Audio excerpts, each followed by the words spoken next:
The soldier picks up the rocket launcher and fires it at the new armored vehicle 20 meters away. A loud bang was heard. A fist-sized crater was left in the armor plate. Such an amazing defensive capability. All the officers in the stands clapped their hands in admiration, but only Lieutenant Colonel John, who had been appointed by the Ministry of Defense to test the vehicle, was worried. He noticed something was not quite right, so he decided to take a closer look. The armored transport vehicle, which took 17 years to build and cost $14 billion to develop. But before he could take a few steps, two army captains rushed over to stop him. For safety reasons, you can't go near the vehicle for an hour, because this is a live fire test. We're afraid there might be an accident. This talk obviously didn't convince John, so the next morning he went to the vehicle alone, to look at the gun pits from yesterday's test. He looked again and again. Then John went into the test base's ammunition store, opening the wooden crates, and found that the ammunition for the test were all made in Romania. To test the true power of the rockets, John had his soldiers bring in a 10 centimeters thick steel plate. On the way, sir! Fire! Seeing that the rocket could not penetrate even the most ordinary steel plate, John immediately questioned all the previous tests. When he was finished, he ordered the army officials gather all the information on the armored vehicle. By going through a lot of information, John discovered that the Bled APC was designed simply to replace the expensive M113 APC, so the designers had adopted a light, fast and large capacity design. Not only did they increase the capacity to 12 men, but they also reduced the cost of each vehicle to $1.5 million. As a result, the design was approved by the Ministry of Defense as soon as it became available. But as the development progressed, three army generals began to come up with ideas. First, they asked the designers to add a reconnaissance function to the vehicle, and then they wanted to dig some bullet holes around the vehicle so that soldiers could shoot at the enemy from inside the vehicle. And that's not all. The major generals also asked they replaced the light machine guns on the roof with 25mm machine guns. This would increase the overall attack power of the vehicles. Listening to the three officers' ramblings, the designer couldn't help but interrupt them. Major General, inside the vehicle, there's not that much room for ammunition. Then we can pack fewer men. Then there will be room for ammunition. Sir, I designed it to be a troop carrier. So what? Just make a few more trips. I'd also suggest adding anti-tank missiles. That way we can take out the enemy before he finds us. Oh my god.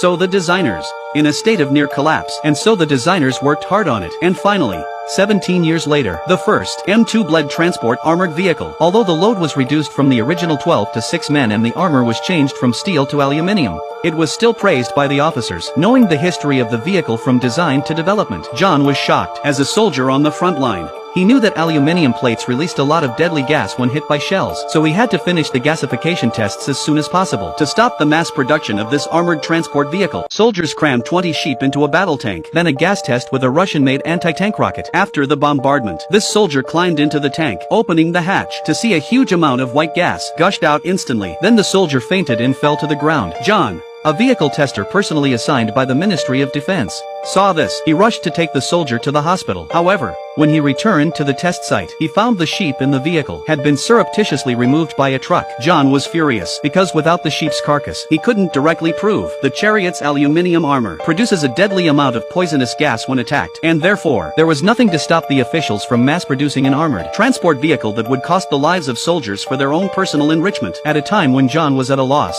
it occurred to him that the defensive qualities of the vehicle could be tested, so he ordered his soldiers to bring in a truckload of dummies in uniform and stuff them one by one into the armored vehicle. When he had finished, he set up a Russian gun emplacement. The test was conducted, but the second before the shells were fired, a communications officer suddenly called John away on the grounds that the Major General had made an urgent call. When he came back again, he found that the soldiers had finished the test without permission, and were holding the uniforms they had stripped from the dummies, and stood in front of him. Looking at the uniforms in perfect condition, John realized at once someone had faked it right under his nose. As soon as John turned his head and saw a small jeep pulling a whole load of blackened dummies and fleeing quickly, it turns out that the Army Major General in charge of the transport project is trying to get the vehicle tested as quickly as possible to get the money for production. He arranged for the soldiers to remove the dummies' clothes in advance to create the illusion of a successful test, to fool John, to get him to sign the test certificate. He didn't expect John to see this little trick coming. When he found out that the plan had failed, the Major General was furious. Once John had the real data on the transports, he could no longer rely on the high production costs for bribes. So the Major General called John into his office in a fit of rage. He gave him a scolding. "Listen to me, you bloody tester. You don't know anything about war vehicles. Stop doing those useless tests. Just I want a realist. sign the pass." People first, then vehicle second! John was determined. The Major General played a dirty trick, a phone call to his immediate superior. He asked him to transfer John from the test, and it wasn't until this moment John finally realized the greed and darkness that grows out of bureaucracy. How horrible it was. They were in cahoots to cover up the truth for their own personal gain. They had no regard for the lives of the soldiers who were fighting on the front line. And so John, after an intense battle of ideas, he decided to tell the Capitol Post the dirty truth. 14 billion spent by the army. It took 17 years to build the Bled transport armored vehicle. It was pierced on the spot by a Russian artillery shell during its first test. The Army Major General in charge of the vehicle's development, in order to make a quick profit from the production funds, in a meeting of the Ministry of Defense, he conspired with all the officials to conceal the real test data of the vehicle. He falsely claimed that the Bled transport armored vehicle was fully operational. The Major General thought that he would be able to enrich himself with the production funds allocated by the Ministry of Defense. What he didn't expect. Instead, he was greeted by a scolding from the defense minister. So what happened?